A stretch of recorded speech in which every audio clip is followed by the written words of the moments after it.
left. Roethlisberger has time. Throws to the back of the end zone, and it is caught for a touchdown by Holmes. Unbelievable. Incredible. Second and goal. Pass. Got it.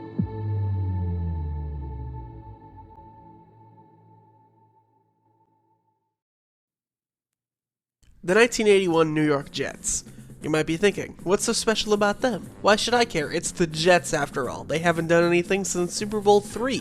And you would be right. Super Bowl III was played in January of 1969. The Jets would go on to make the playoffs in the final year of the AFL in the following season, but would lose in the divisional round to the Kansas City Chiefs. The Chiefs, to be fair, would go on to win the Super Bowl IV versus the Minnesota Vikings that year, but still. In 1970, the AFL and NFL officially merged. This would cause trouble for the Jets. 11 straight seasons, that's how many years the Jets would miss the playoffs. They weren't exactly close misses either. They had a 7-7 record in 1991 and two 8-8 records in 78 and 79 respectively. Other than those few years, however, the team had a losing record by quite a lot. The 81 season would be head coach Walt Michaels' 5th year on the job. He was their coach for the two 8-8 seasons I mentioned earlier, but the team regressed hard in 1980, only winning 4 games. Michaels' job was in danger heading into the year, so he knew he better find a way to win now, or face unemployment. The team's quarterback was 28-year-old Richard Todd. Todd had been with the team since 1976, and became the team's starter by 1977.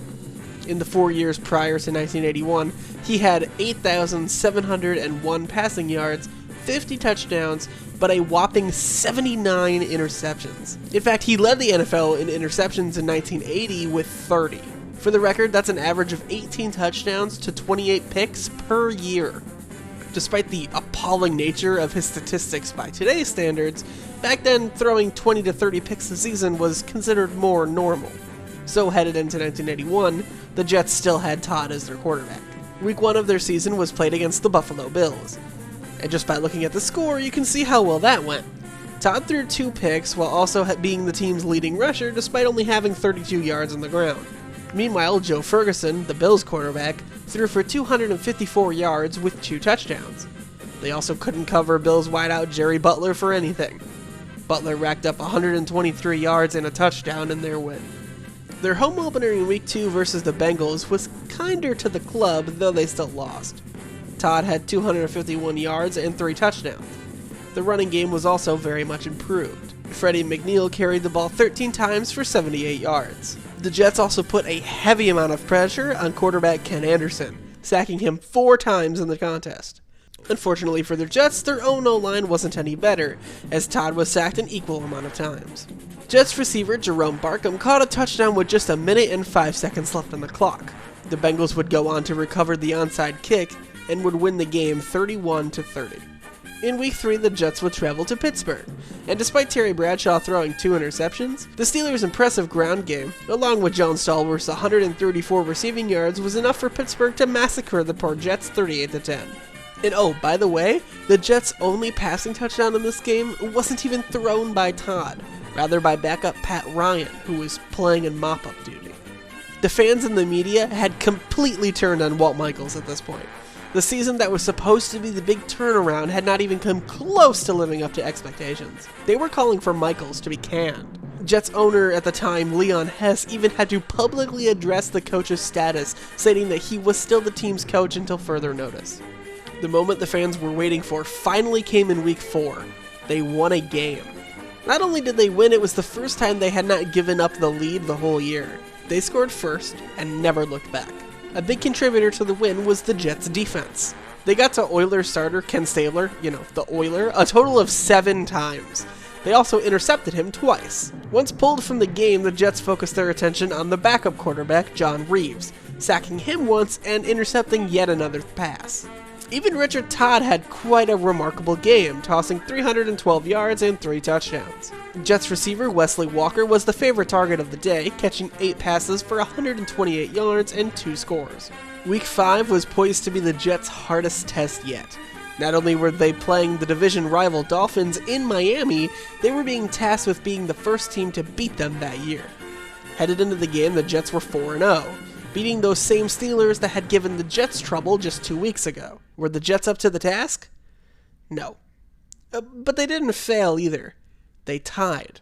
The Jets scored first. A 15-yard touchdown pass to Jerome Barkham started the scoring. Miami would answer with a 2-yard rushing touchdown of their own, before yet another Todd passing touchdown, this time to Walker to close the quarter. The Dolphins then took control, scoring a 6-yard touchdown in the second quarter.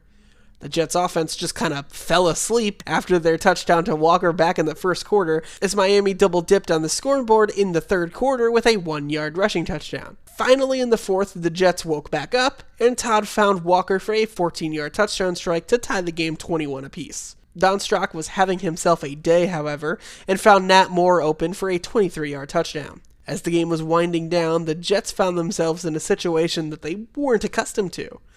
Their offense had to be the one to step up. Luckily, they did. If you're going to take a timeout, you might as well take it as soon as the whistle blows. And evidently they had no intention of doing it at all. They wasted 10 seconds there. Todd firing wrong. I don't believe it. Oh, it no. happened again. Bobby Jones pulls it down. Bobby Jones has brought them within a point. And that is the third miracle touchdown reception for the Jets. 2 of them by Walker and 1 by Jones. Neither team was able to score in overtime, and as such, a tie would be the final in this intense division game. The following week, the Jets would play another divisional game, this time against the Patriots. This game was much easier, however. Granted, the Jets came close to blowing a 21-7 lead, but they didn't. The final score was a bit closer than the actual game was. The Jets' defensive line was on fire in this game, sacking the Pats a combined 8 times. Wesley Walker had himself another solid game and helped the Jets win 28-24. The Jets, now 2-3-1, were finally able to get into the groove of the season.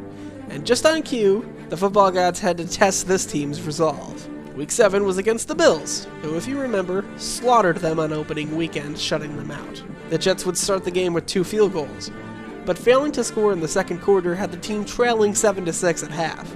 Fearing yet another loss to this same group, Michaels held an impromptu motivational speech at halftime, something he didn't usually do.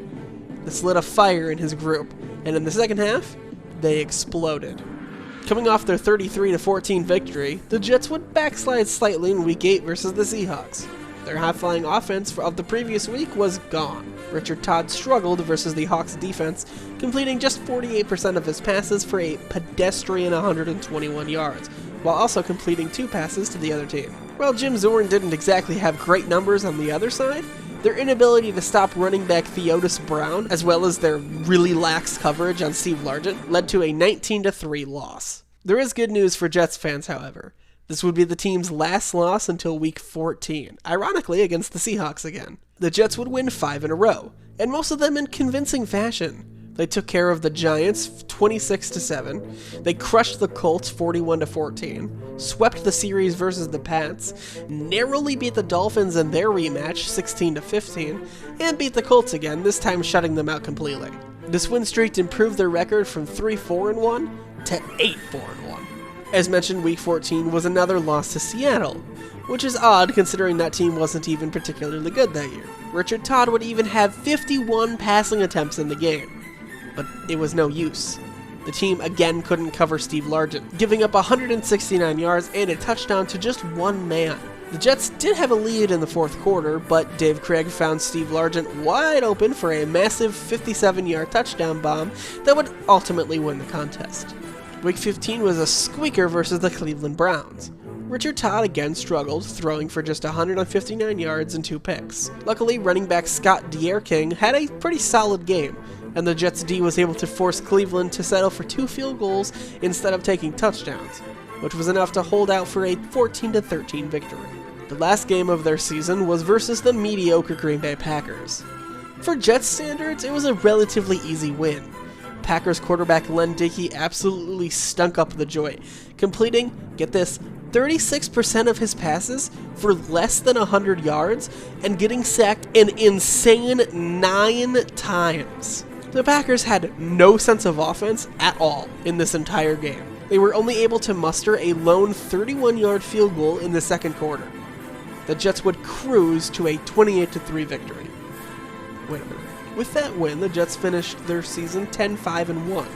That was good enough for second place in their division. That meant for the first time since 1969, the Jets would be playing playoff football. Excitement filled the air in New York, which, trust me, is extremely rare for that city. They were pumped up for their wildcard game. Speaking of which, who would they be playing in their triumphant postseason return? Those pesky Buffalo Bills, who finished their campaign 10-6.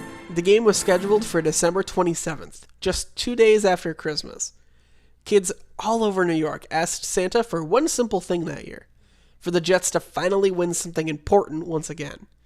The stage was set, and all the Jets had to do was take care of business. The game quickly devolved into a waking nightmare for the club and its fans.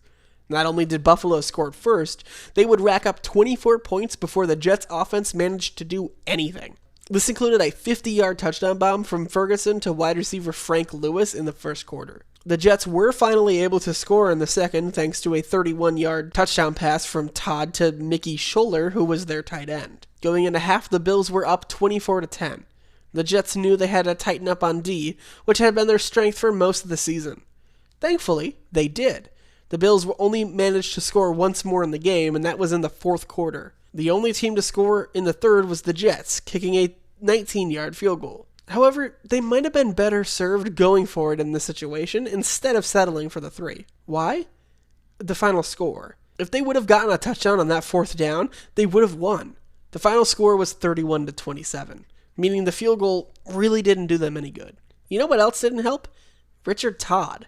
The man did have 377 yards and 2 touchdowns, but he also threw 4 interceptions, took 5 sacks, and was relatively inaccurate, only completing 55% of his way too high 51 passing attempts. That's the other thing, the Jets had no running game whatsoever.